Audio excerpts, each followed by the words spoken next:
Item ಯಾವುದೇ ಇರಲಿ try ಮಾಡಿ ಆಚಿ ಚಿಕನ್ ಮಸಾಲಾ. ರಾಜ್ಯದ ಅಬಕಾರಿ ಇಲಾಖೆಯ ಹೆಚ್ಚುವರಿ ಆಯುಕ್ತ ವೈ ಮಂಜುನಾಥ್ ಅವರಿಗೆ ಇವತ್ತು ಇಡಿ ಅಧಿಕಾರಿಗಳು ಬೆಳ್ಳಂಬೆಳಗ್ಗೆ ಶಾಕ್ ಕೊಟ್ರು. ಹಾಗಾದ್ರೆ ಅವ್ರ ಮನೇಲಿ ಏನ್ ಪತ್ತೆ ಆಯ್ತು? ಈ ಲಿಕ್ಕರ್ ಕರಾಳ ದಂಧೆಗೂ ಅವರಿಗೂ ಏನ್ ಸಂಬಂಧ? ಅದರ ಕುರಿತ ಡೀಟೇಲ್ಸ್ ನೇ ನೋಡ್ತಾ ಹೋಗೋಣ. ಇದು ಸಾಹುಕಾರನ ಸಂಬಂಧಿಯ ಲಿಕ್ಕರ್ ಕರಾಳ ದಂಧೆಯ ಕಹಾನಿ. ರಾಜ್ಯ ಅಬಕಾರಿ ಇಲಾಖೆಯ ಇತಿಹಾಸದಲ್ಲೇ ಬಹು ದೊಡ್ಡ ಹಗರಣ ಬೆಳಕಿಗೆ ಬಂದಿದೆ.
ಲಿಕ್ಕರ್ ಕಿಂಗ್ ಮಂಜುನಾಥನ ಜನ್ಮ ಜಾಲಾಡಿದಂತ ಇಡಿ ಅಧಿಕಾರಿಗಳು ಬೆಳಗಾವಿ ವಿಭಾಗದ ಅಬಕಾರಿ ಹೆಚ್ಚುವರಿ ಆಯುಕ್ತ ವೈ ಮಂಜುನಾಥನ ವಿದೇಶಿ ಅಕ್ರಮ ಹಣಕಾಸು ವ್ಯವಹಾರ ಹವಾಲಾ ಲಿಂಕ್ ಇದಕ್ಕೆ ಸಂಬಂಧಪಟ್ಟಂತೆ ಇಡಿ ಅಧಿಕಾರಿಗಳು ಇವತ್ತು ದಾಳಿ ನಡೆಸಿದರು.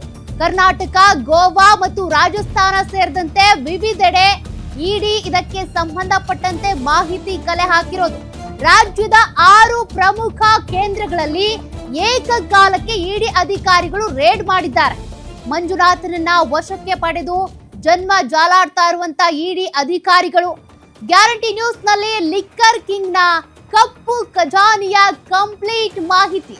ಹಾಗಾದ್ರೆ ಇವತ್ತು ಜಾರಿ ನಿರ್ದೇಶನಾಲಯ ಅಧಿಕಾರಿಗಳು ಮಂಜುನಾಥ್ ಅವರಿಗೆ ಸಂಬಂಧಪಟ್ಟ ನಿವಾಸಗಳು, ಕಚೇರಿಗಳು ಎಲ್ಲೆಲ್ಲಿ ರೇಡ್ ಮಾಡಿದ್ರು, ಏನೇನ್ ಸಿಕ್ಕಿದೆ, ಯಾವ ರೀತಿಯಾಗಿ ಇಡಿ ಅಧಿಕಾರಿಗಳು ಕಲೆ ಹಾಕಿದಂತ ಮಾಹಿತಿಯಲ್ಲಿ ಅವ್ರ ವಿರುದ್ಧ ಪೂರಕವಾದ ಸಾಕ್ಷ್ಯಗಳು ಲಭ್ಯ ಆಗಿವೆ, ಅದೆಲ್ಲದ್ರ ಬಗ್ಗೆನೂ ಕೂಡ ಗ್ಯಾರಂಟಿ ನ್ಯೂಸ್ ನಲ್ಲಿ ಪಿನ್ ಟು ಪಿನ್ ಮಾಹಿತಿ.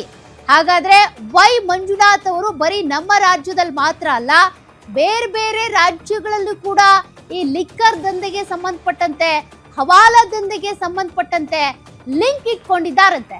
ಹಾಗಾದ್ರೆ ಇಡಿ ಅಧಿಕಾರಿಗಳಿಗೆ ಮಾಹಿತಿ ಸಿಕ್ಕಿದ ಹೇಗೆ? ಈಗ ಸದ್ಯಕ್ಕೆ ದಾಳಿಯ ಸಂದರ್ಭದಲ್ಲಿ ಏನೇನ್ ಸಿಕ್ಕಿದೆ ಅದರ ಡೀಟೇಲ್ಸ್ ನೋಡ್ತಾ ಹೋಗೋಣ. ಎಲ್ಲೆಲ್ಲಿ ಇಡಿ ಅಧಿಕಾರಿಗಳು ಇವತ್ತು ದಾಳಿ ನಡೆಸಿದ್ರು, ಕೆದಕಿದಷ್ಟು ಕೂಡ ಬಯಲಾಗ್ತಾ ಇದೆ ಈ ಅಬಕಾರಿ ಕುಳದ ಕರಾಳ ಮುಖವಾಡ. ಅಬಕಾರಿ ಇಲಾಖೆಯಲ್ಲಿ ಈ ಮಂಜುನಾಥನ ಲೀಲೆ ಅಷ್ಟಿಷ್ಟಲ್ಲ. ಎಷ್ಟು ಕಡೆ ದಾಳಿ ಮಾಡಿದ್ದಾರೆ ಗೊತ್ತಾ? ಬೆಂಗಳೂರು, ಬೆಳಗಾವಿ, ಮೈಸೂರಿನಲ್ಲೂ ಕೂಡ ಈತನಿಂದ ಮಹಾ ಹಗರಣವೇ ನಡೆದಿದೆಯಂತೆ. ಅರಸೀಕೆರೆ ಮತ್ತು ಅಥಣಿ ಸೇರಿದಂತೆ ಒಟ್ಟು 6 ಭಾಗಗಳಲ್ಲಿ ಶೋಧ ಕಾರ್ಯ ಮಾಡಿದ್ದಾರೆ ಇಡಿ ಅಧಿಕಾರಿಗಳು. ಬೆಂಗಳೂರಿನ ಐಷಾರಾಮಿ ಫ್ಲಾಟ್ ಮೇಲೆ ಮಹಿಳಾ ಇಡಿ ದಾಳಿ ಮಾಡಿದೆ. ಅಲ್ಲೇ ಇದ್ದ ಮಂಜುನಾಥ್ ವಿಚಾರಣೆಯ ಬಳಿಕ ವಶಕ್ಕೆ ಪಡ್ಕೊಂಡಿದ್ದಾರೆ. ದಿ ಸಮ್ಮಿಟ್ ಅಪಾರ್ಟ್ಮೆಂಟ್ ನಲ್ಲಿರುವಂತ ಮಂಜುನಾಥ್ ಫ್ಲಾಟ್, ಬೆಳಗಾವಿಯ ದೂರದರ್ಶನ ಕೇಂದ್ರದ ಬಳಿ ಇರುವಂತ ಮಂಜುನಾಥ್ ಮುಖ್ಯ ನಿವಾಸ, ಅಲ್ಲೂ ಕೂಡ ದಾಳಿ. ಈ ಮನೆಯಲ್ಲಿ ಮಹತ್ವದ ದಾಖಲೆಗಳನ್ನ ಪಡ್ಕೊಂಡಿರುವಂತ ಇಡಿ ಅಧಿಕಾರಿಗಳು ಅರಸೀಕೆರೆ ಗ್ರಾಮದಲ್ಲಿರುವ 2 ನಿವಾಸಗಳ ಮೇಲೂ ದಾಳಿ ಮಾಡಿದ್ದಾರೆ. ಹರಪನಹಳ್ಳಿ ತಾಲೂಕಿನ ಅರಸೀಕೆರೆ ಗ್ರಾಮದಲ್ಲಿರುವಂತ ಮಂಜುನಾಥ್ ಮನೆಗಳು ಒಂದೋ ಎರಡೋ ಮನೆ ಅಲ್ಲ, ಯಾವುದೋ ಒಂದ್ ಜಿಲ್ಲೆಯಲ್ಲಿ ಮನೆ ಅಲ್ಲ, ಬೇರೆ ಬೇರೆ ಭಾಗಗಳಲ್ಲಿ ಮನೆಗಳು, ಅದ್ರ ಜೊತೆಗೆ ಲಿಕ್ಕರ್ ದಂಧೆಗಳು, ಹವಾಲಾ ಲಿಂಕ್, ಇದೆಲ್ಲವೂ ಕೂಡ ಮಂಜುನಾಥ್ ಅವರ ಮೇಲಿರುವಂತ ಆರೋಪ. ಅದಕ್ಕೆ ಸಂಬಂಧಪಟ್ಟಂತೆ ಪೂರಕ ದಾಖಲೆಗಳನ್ನು ಕೂಡ ಇವತ್ತು ಇಡಿ ಕಲೆ ಹಾಕಿದೆಯಂತೆ. ಇನ್ನು ಮೈಸೂರಿನ ದಟ್ಟಗಳ್ಳಿ 3ನೇ ಹಂತದ 5ನೇ ಕ್ರಾಸ್ ನಲ್ಲಿರುವಂತ ಸ್ವಯಂಭೂ ನಿವಾಸ, ಇದು ಕೂಡ ಲಿಕ್ಕರ್ ಕಿಂಗ್ ಮಂಜುನಾಥ್ ಅವರ ಆಸ್ತಿಯಾಗಿದೆ. ಇಲ್ಲಿ ಅವರ ಆತ್ಮೀಯ ಸ್ನೇಹಿತೆ ಅಬಕಾರಿ ಇಲಾಖೆಯ ಇನ್ಸ್ಪೆಕ್ಟರ್ ವಾಸ ಮಾಡ್ತಿದ್ದಾರೆ. ಯಮುನಾ ಮತ್ತು ಅವರ ತಾಯಿ ಸುಲೋಚನಾ ವಾಸವಾಗಿರುವಂತ ಮನೆ ಇದು. ಇದಿನ್ನು ಇಷ್ಟಕ್ಕೆ ಮುಗ್ದಿಲ್ಲ. ಬಗೆದಷ್ಟು ಬಯಲಾಗ್ತಾ ಇದೆ ಮಂಜುನಾಥ್ ಅವರ ಕರಾಳ ಮುಖ. ಹಾಗಾಗಿ ಇವತ್ತು ಇಡಿ ಅಧಿಕಾರಿಗಳು ಬೆಳ್ಳಂಬೆಳಗ್ಗೆನೆ ಮಂಜುನಾಥ್ ಅವರ ಬೇರೆ ಬೇರೆ ನಿವಾಸಗಳು, ಅವ್ರಿಗೆ ಸಂಬಂಧಪಟ್ಟ ಕಚೇರಿಗಳು, ಎಲ್ಲೆಲ್ಲಿ ಆಸ್ತಿ ಇದೆ ಅದೆಲ್ಲದರ ಡೀಟೇಲ್ಸ್ ಅನ್ನು ಕೂಡ ಕಲೆ ಹಾಕಿದ್ದಾರೆ. ಅದರ ಜೊತೆಗೆ ಹವಾಲಾ ದಂಧೆಯಲ್ಲೂ ಕೂಡ ಇವರು ತೊಡಗಿದ್ದಾರೆ ಅನ್ನುವಂತ ಆರೋಪ ಇವ್ರ ಮೇಲೆ ಕೇಳಿ ಬಂದಿದೆಯಂತೆ. ಅದಕ್ಕೂ ಪೂರಕವಾದ ಸಾಕ್ಷ್ಯಗಳನ್ನ ಕಲೆ ಹಾಕ್ತಾ ಇರೋದು ಇಡಿ ಅಧಿಕಾರಿಗಳು.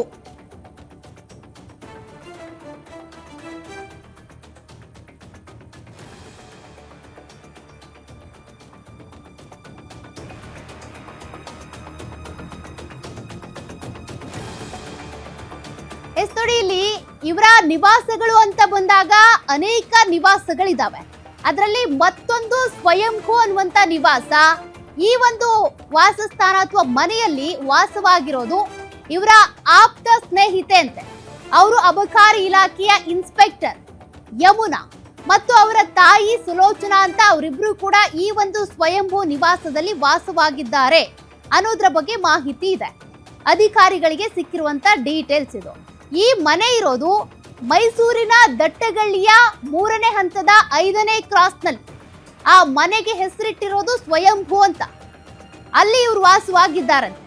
ಅಂದ್ರೆ ಮಂಜುನಾಥ್ ಅವರಿಲ್ಲ ಅಲ್ಲಿ, ಅವರ ಆಪ್ತ ಸ್ನೇಹಿತೆ ಯಮುನಾ ಅಂತ, ಜೊತೆಗೆ ಅವರ ತಾಯಿ ಸುಲೋಚನಾ, ಅವರಿಬ್ರು ಕೂಡ ಇಲ್ಲೇ ವಾಸವಾಗಿದ್ದಾರಂತೆ. ಇದು ಕೂಡ ಲಿಕ್ಕರ್ ಕಿಂಗ್ ಮಂಜುನಾಥ್ ಅವರ ನಿವಾಸನೇ. ಅಲ್ಲಿ ಅವ್ರು ವಾಸವಾಗಿರೋದು, ಅವರ ಸ್ನೇಹಿತೆ ಮತ್ತು ಅವರ ತಾಯಿ. ಹಾಗಾದ್ರೆ ಇದೇ ರೀತಿಯಾಗಿ ಅದೆಷ್ಟು ನಿವಾಸಗಳಿದಾವೆ, ಆ ನಿವಾಸಗಳೆಲ್ಲವನ್ನೂ ಕೂಡ ಖರೀದಿ ಮಾಡಿರೋದು, ಮನೆ ನಿರ್ಮಾಣ ಮಾಡಿರೋದು ಈ ಲಿಕ್ಕರ್ ದಂಧೆಯಿಂದಾನಾ, ಹವಾಲಾ ಲಿಂಕ್ ಇಂದಾನಾ?